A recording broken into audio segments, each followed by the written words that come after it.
Hey. What's up, man? Conrad. Good to finally meet you, Conrad. This is Brad, by the way, my little bro. Hey, man. Want to crack a cold one with me? In The Man of Medan, I play a character named Conrad. And I think initially when we find Conrad, he is a sort of entitled guy, a wealthy American who's on vacation. Where's the old crust bucket skipper anyhow?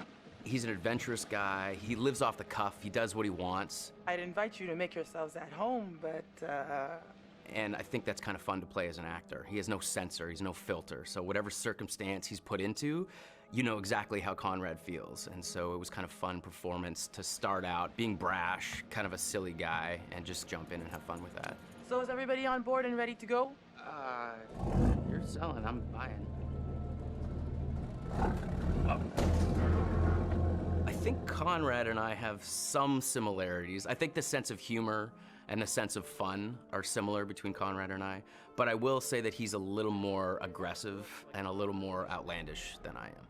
Guys, look, I think we gotta listen to our experienced, beautiful, smart, and beautiful captain here. If she says we should do things Connie, right— please, I didn't bring you on this trip to get laid. Wait, what?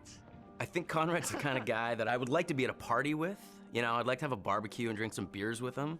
I don't know that Conrad and I would be best friends. I think we'd butt heads a little bit. Right on, Bradical.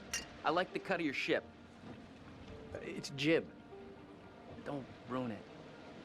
I think the scenes that I've had the most fun with so far are basically when Conrad is going absolutely crazy. I don't want to give too much away, but there's a scene where these sort of fishermen interact with our divers, with our core crew here, and he's just a bit of an asshole. Hey, we got damage here, you see this? We can take care of this, man. It's not a problem. I mean, what do you think, like $10 cover it? Oh, whoops, my bad. Let's make it 20. Okay. Hold on, I got this. Well, shoot, you think it's more like 30? I can do 30. All right. You drive a hard bargain, but I'm with you. Here, you know what? Let's just throw in the whole pot. That's yours. You go ahead. Let's go. No! He's just got an attitude. He's brash. These people are messing with his group, and he just kind of lets loose and talks trash to him. And as a guy who would never do that in real life, it's a lot of fun to just kind of let Conrad flow, say whatever he wants.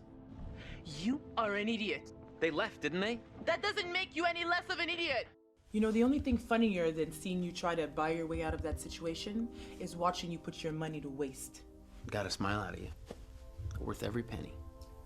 I got. One of the most interesting and one of the key moments that sticks out for me is Conrad's decision in the first act of the game, either to stay with the group or potentially just take off. Storm's 8 miles away. They came here on a boat. Maybe we can take it. Yeah, it's a speedboat.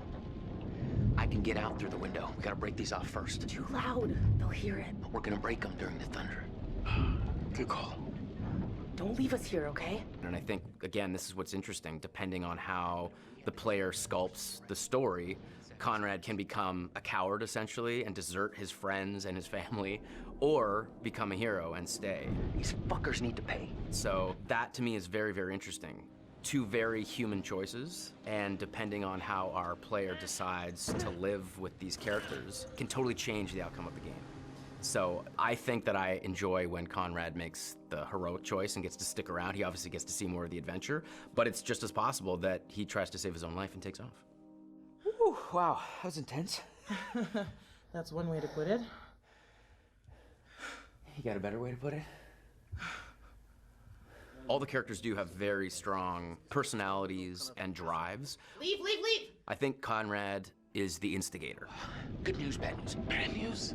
I don't see how this could get any worse. I think he is the one that really starts the confrontation with the fishermen. These are kind of maybe the fishermen I pissed off earlier. Oh, God damn it, Conrad. Great, just great. And the good news? So I think in a lot of ways, Conrad is there to stir the pot and create drama. I recognize them. How was that good news? I thought you were gonna ask the good news first. You're such an idiot, Jesus. Do I prefer playing the good guy or the bad guy? I think that there's fun in both. To be honest, I don't get to play the bad guy as much as I get to play the good guy, so I think I relish those moments where I get to play the darker side of things. But I think every good hero has that balance, has that dark side. I think a good guy who only is doing good things is kind of boring. You just had to piss them off, didn't you? So I think that there's elements of both sides in both characters. And the best villains are the villains that don't think they're doing anything wrong. Their motivation is not like, oh, I'm a mustache-twirling bad guy. It's like, no, they're doing what's right for them. It just happens to be against what most people think is the right thing to do. If I can't shoot them as payback, at least I could give them a nice jab with a sharp knife. Because I'd had some experience working with motion capture and games before, this experience was much easier for me coming right in. I didn't feel like I was jumping into the deep end. What I really like is that all the actors are constantly there all the time. There's the ability to work off each other without the pressure of specific lighting and marks. There's a freedom to that I really, really enjoy. It's been really good. It's been very kind of a free experience as far as like motion capture performance. You got a funny way of saying thank you, Conrad. You're a piece of work, Conrad. I'm not all work, I'm a little play, too. Hashtag wink.